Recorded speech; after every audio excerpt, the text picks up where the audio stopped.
Peace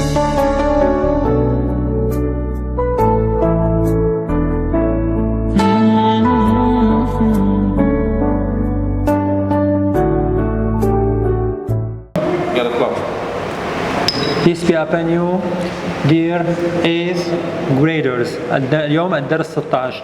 So we are still revising the grammar and at the same time correcting grammatical errors. So let's read this sentence with you.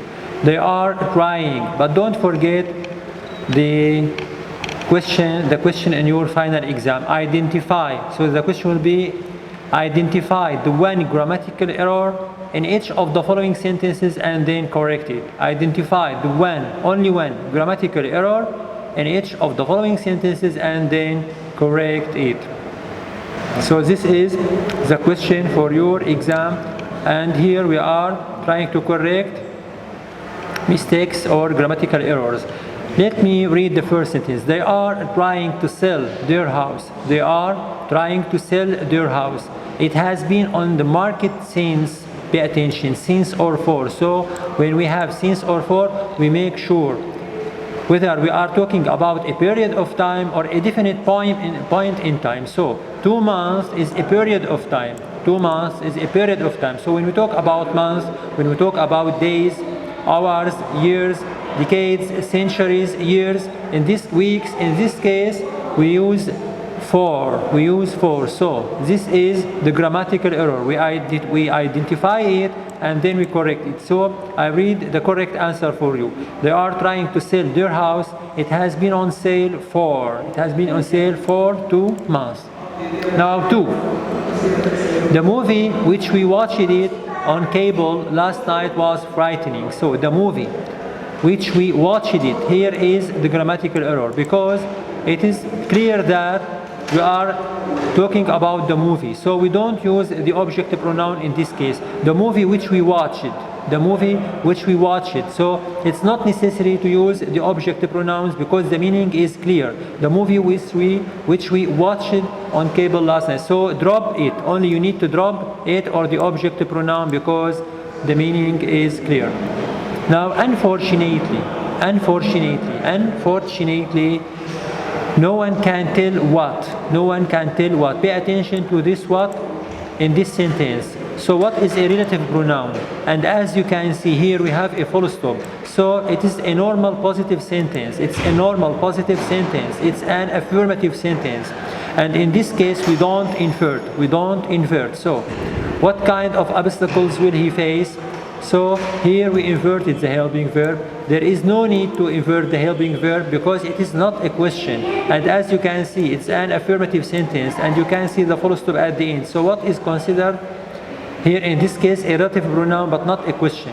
So we don't invert, and here we have to reverse the helping verb, the modal verb with the subject pronoun. So the correct answer will be the movie, or unfortunately no one can tell what kind of obstacles he will face. Now rarely, and those are called negative adverbs, and here we have 2 cases to correct this question. The first one is to use rarely between the 2 parts of the verbs, the helping verb and the main verb. So we can use rarely here in the middle between both the helping verb and the main verb, and in this case your sentence will be correct.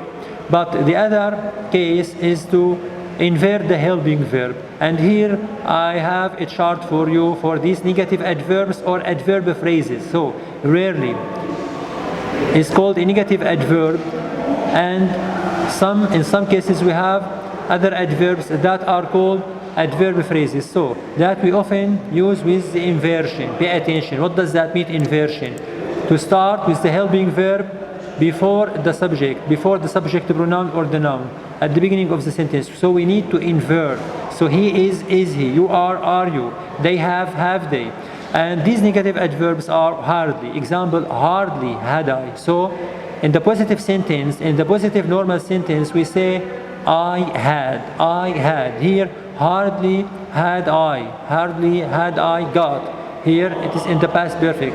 Into bed when the telephone rang. Now never had she seen. So it's the helping verb is inverted here, and it is the past perfect tense. So never had she seen such a beautiful sight before.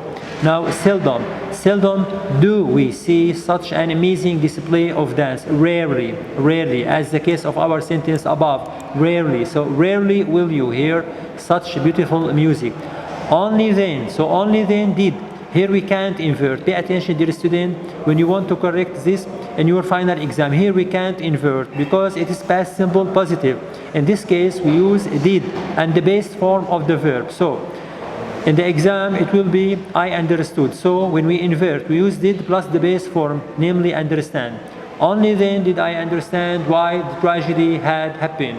Now, not only but, very important for your final exam. So you will rewrite sentences, you will rewrite, not only correct grammatical errors, you will rewrite sentences using not only but. So not only, in the first part, please invert. Not only does he love chocolate and sweets, not only does he love chocolate or sweets, but he also smokes. So in the final exam, you will be asked to rewrite sentences using not only but. So try to memorize this form. In the first part, you only invert, and if you can't invert, namely in the present simple, past simple, in this case, we only use do, does, or did. So not only does he love chocolate and sweets, but he also smokes. So pay attention. In the second part, we don't invert, as you can see, smokes. We didn't say, but does he also smoke? Pay attention. Now, scarcely had I got off the bus when it crashed into the back of car. As you can see, we only inverted the helping verb.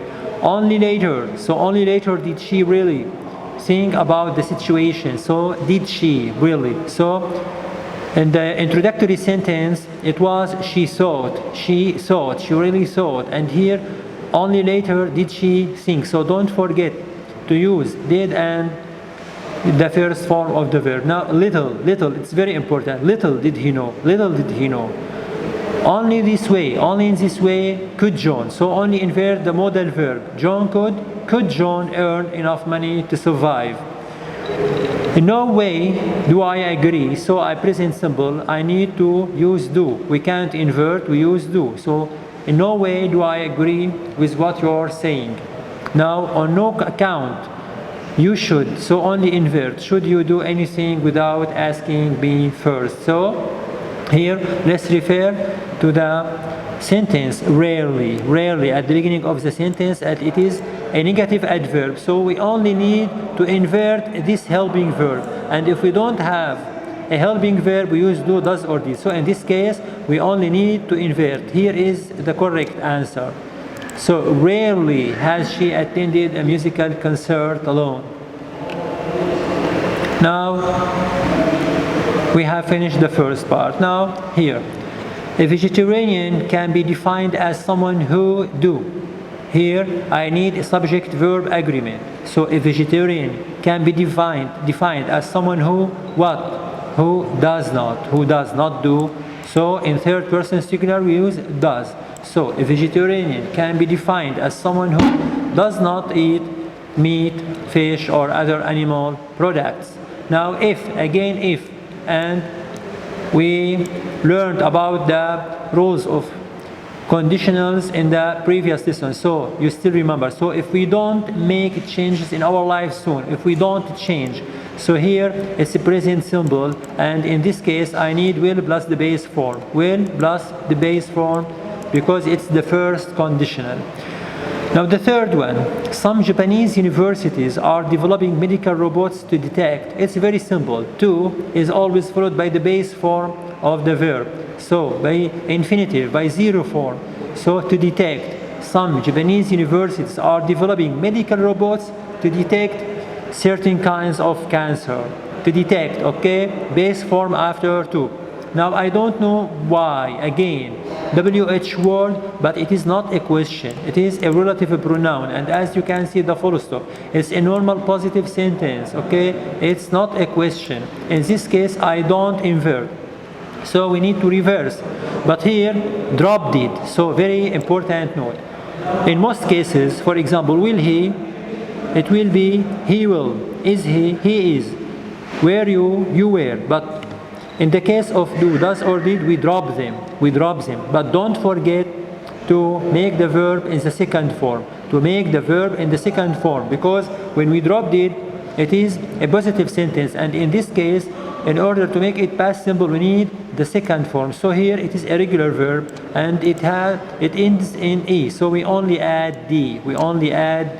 So the correct answer would be, I don't know why the United Nations announced this in 2005.